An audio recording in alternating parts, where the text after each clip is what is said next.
Exploited, abused and left scarred and traumatised for life. In a new report, the children's charity Barnados has warned that early intervention is vital to help young people lured by gangs to be groomed for sex. It's not just girls who fall victim to this pernicious crime. This programme has spoken to one young man who was groomed as a boy to be sexually abused by dozens of men. Our social affairs editor Jackie Long has this report, a warning you may find some of the content upsetting.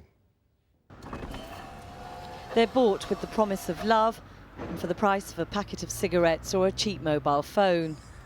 The scale of grooming and sexual exploitation of children rose to the surface last year, as several high-profile cases ended in prosecution.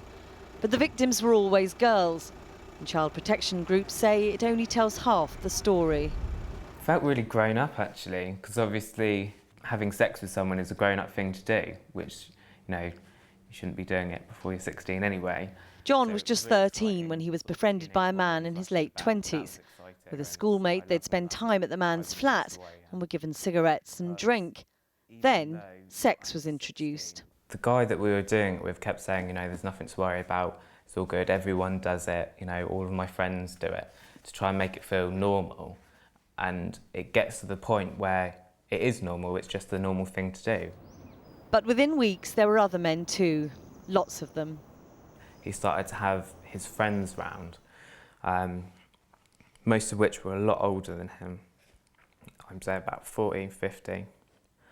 That got scarier because they weren't as nice, shall we say, as he was. It was more sort of like get in the bedroom sort of thing, or like a couple of times it was sort of like pick you up by your t-shirt or like drag you into the bedroom. John was one of a number of young boys living in this coastal town who were effectively controlled by different men selling them for sex.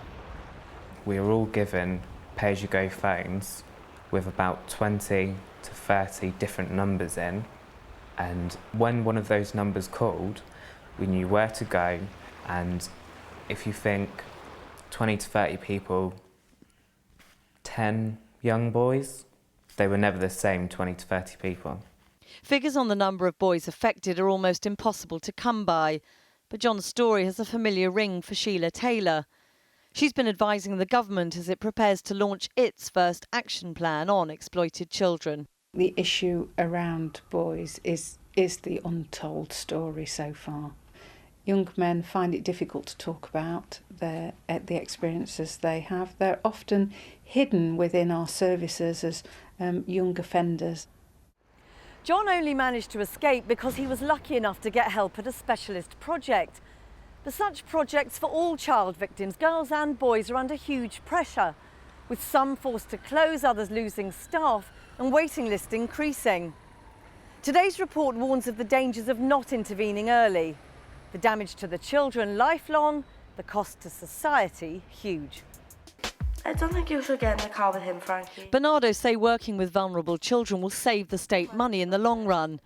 Their report, drawn up by economists from the Bank of England, says children who don't get help can cost twice as much as those who do. There's a moral case to support those children, but what the report says today is that there's actually a financial case, that by providing these specialist services, we can not just turn these children's lives around, but we can save the state a burden in terms of services later on. John says thanks to the help he got, he now has a job and a home. But he says he'll never be able to forget what happened.